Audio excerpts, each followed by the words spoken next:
This is Radioonfire.com. Yours truly, Diamond K, in here. Thank you for joining me.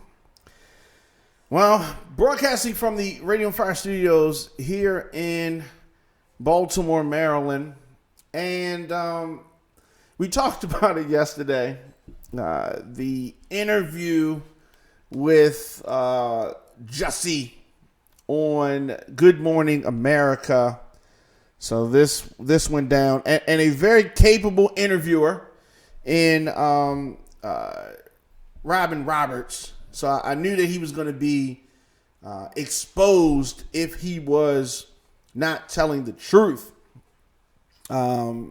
So have you had a chance to see? You want me to say your name or no? Okay, so Nikki, have you had a chance to see? Have you had a chance to see or read anything that your guy Jussie said? Did I see him on the show? Yeah, or anything. Yeah, anything. No? No, I actually haven't had it. Okay, no problem.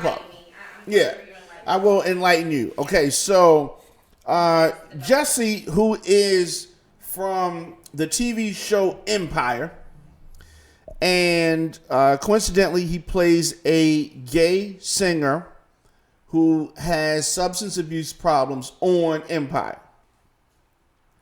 All right. So he continued to talk about the alleged January 29th attack in the frigid night, Chicago. And he gave Good Morning America the fullest description yet of his claims. And it differs from what he told the police after the alleged assault. Okay? Different stories. You know how they say different folks for different strokes?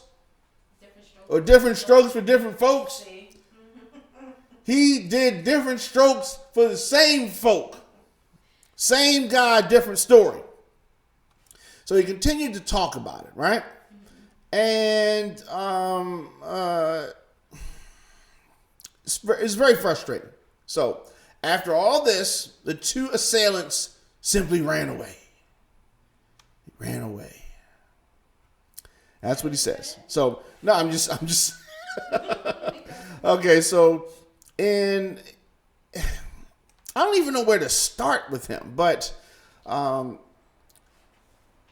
per a FOIA request, right?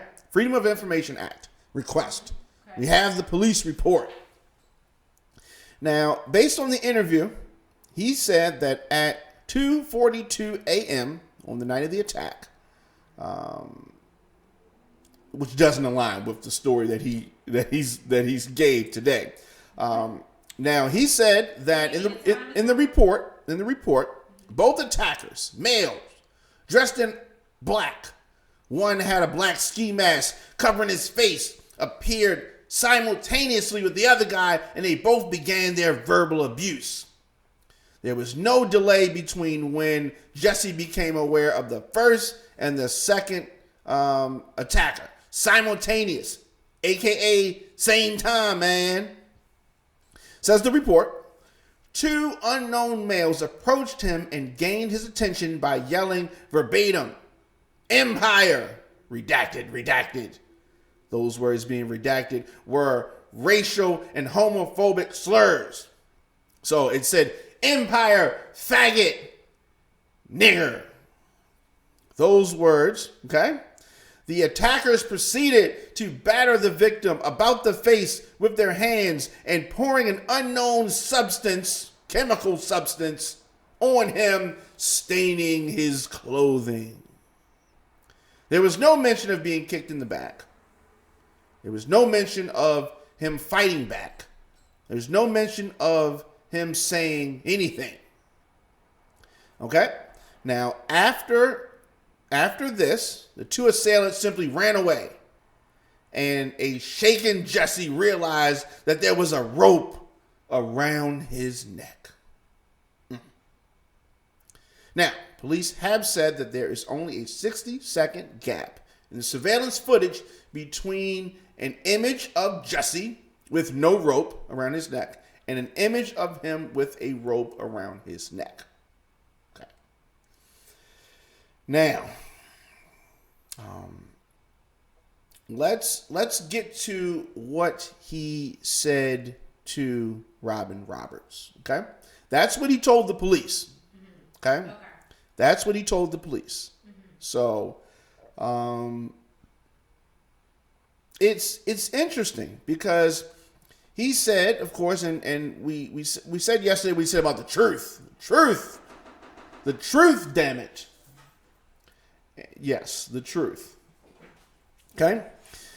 It feels like if I had said it was a Muslim or a Mexican or someone black, I feel like doubters would have supported me much more. A lot more.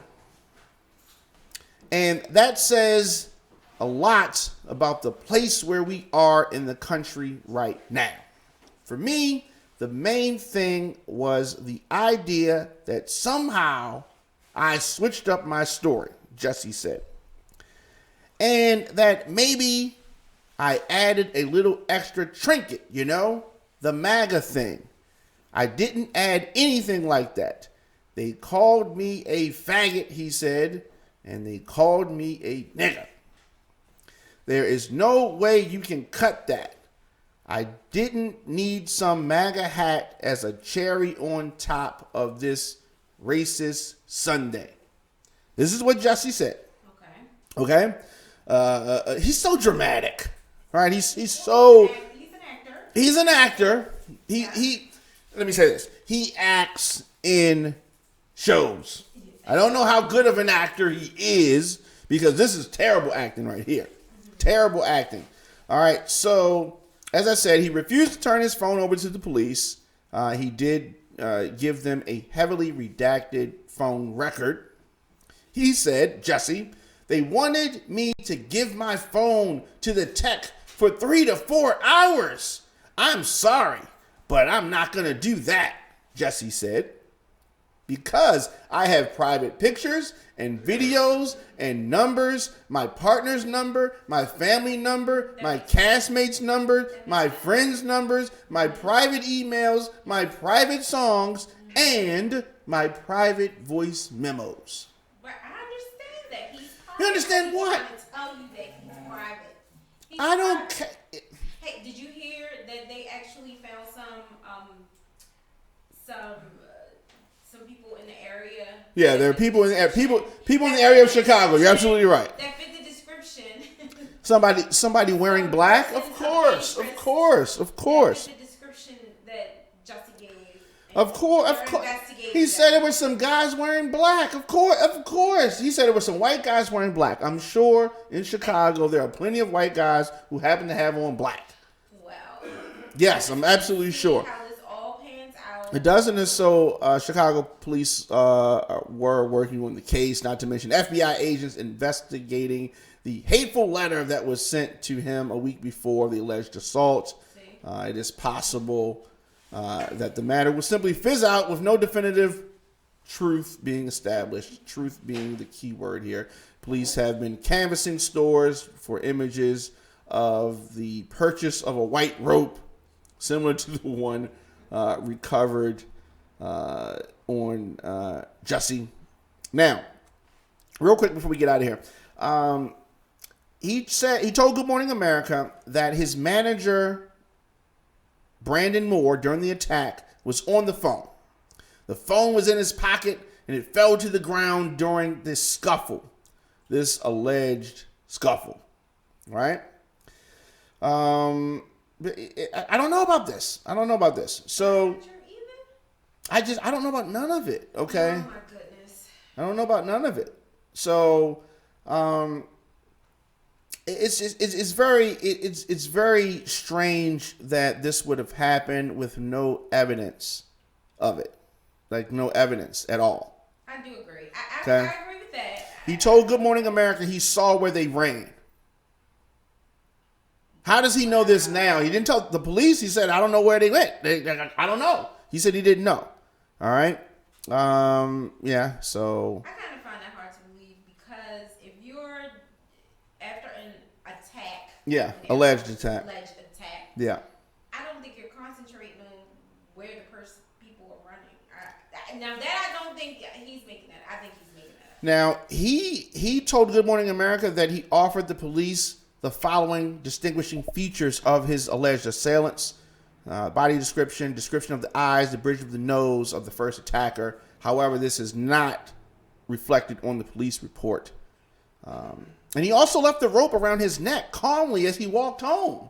He said he wanted to preserve evidence. Who walks around with the rope?